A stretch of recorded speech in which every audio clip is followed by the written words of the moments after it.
Here's an analogy that most guys understand. When you break your arm, the first thing the doctor does is put it in a cast. And that cast keeps it locked down so the bone can heal, which makes sense. But here's the mistake, leaving the cast on forever.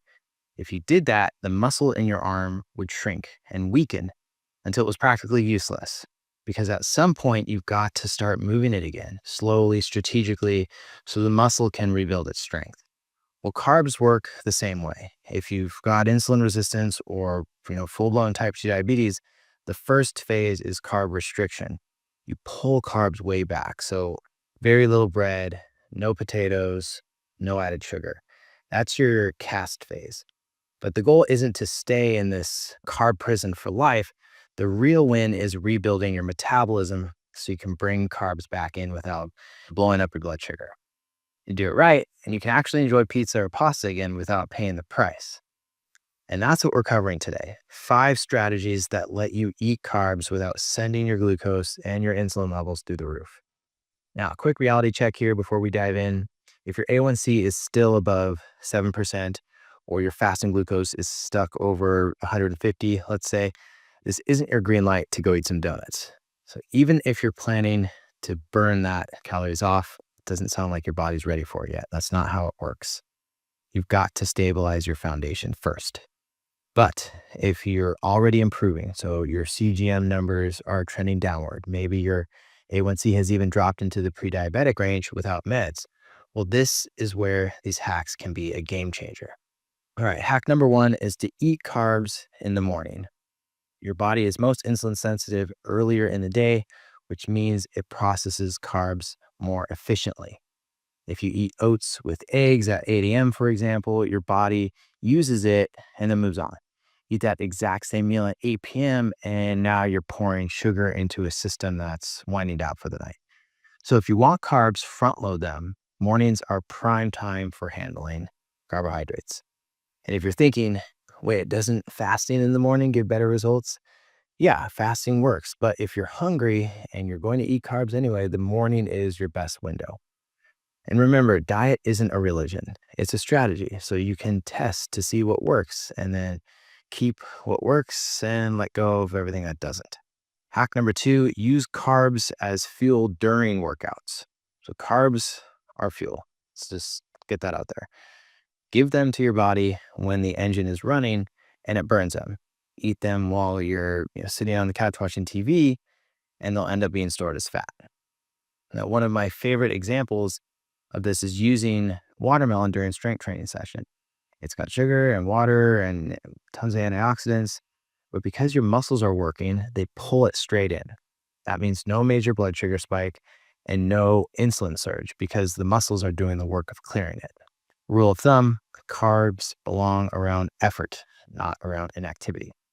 Now, I know someone out there is thinking, but fruit is sugar and sugar is bad. And that's black and white thinking. Because yes, sugar can be harmful, especially in the form of sodas or dessert, but context really matters. If your muscles are actively pulling in the sugar, it's fuel, not poison. Hack number 3, choose berries over bananas, because not all fruit is equal. Talking blueberries, raspberries, blackberries, these are my go-to because they're lower in sugar, but they're also high in fiber, and again, loaded with antioxidants. So you still get the sweet hit, but your blood sugar barely moves. Now compare that to ripe bananas or grapes or pineapple. Those are fast burning carbs. They'll spike you unless you've truly earned them through heavy activity. Yes, bananas have potassium, and yes, they're natural. But if blood sugar is your weak spot, you've got to pay attention to how these foods are impacting your blood sugar. And most guys realize that berries win that game every time. Hack number 4, eat carbs with protein. So this one's critical. Don't eat carbs by themselves. When you eat carbs alone, your blood sugar shoots up. But when you eat them with protein, the spike is much flatter.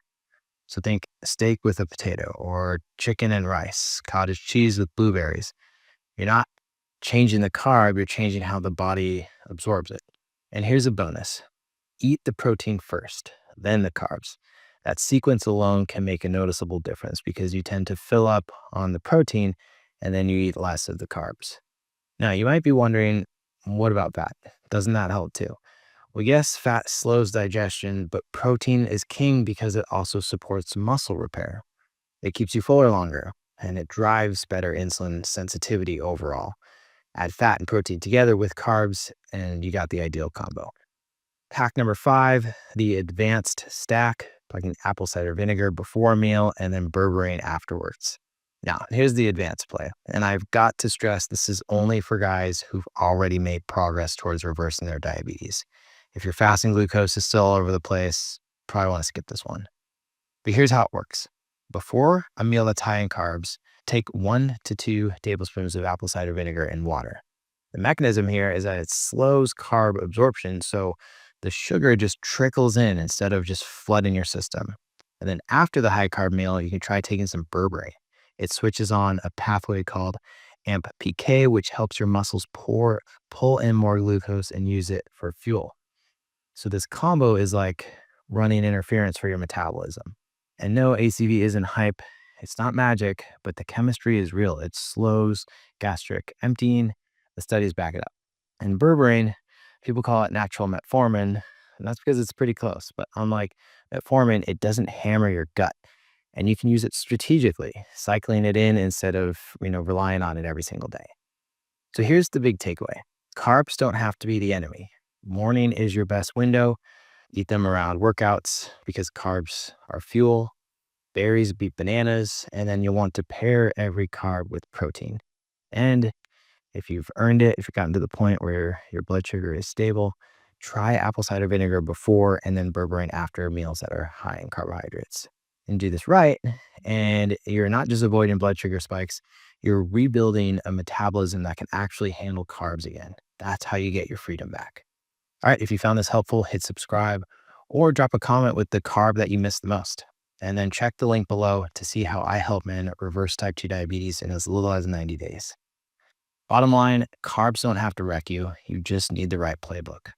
And that's what we're covering today. 5 strategies that let you eat carbs without sending your glucose and your insulin through the roof.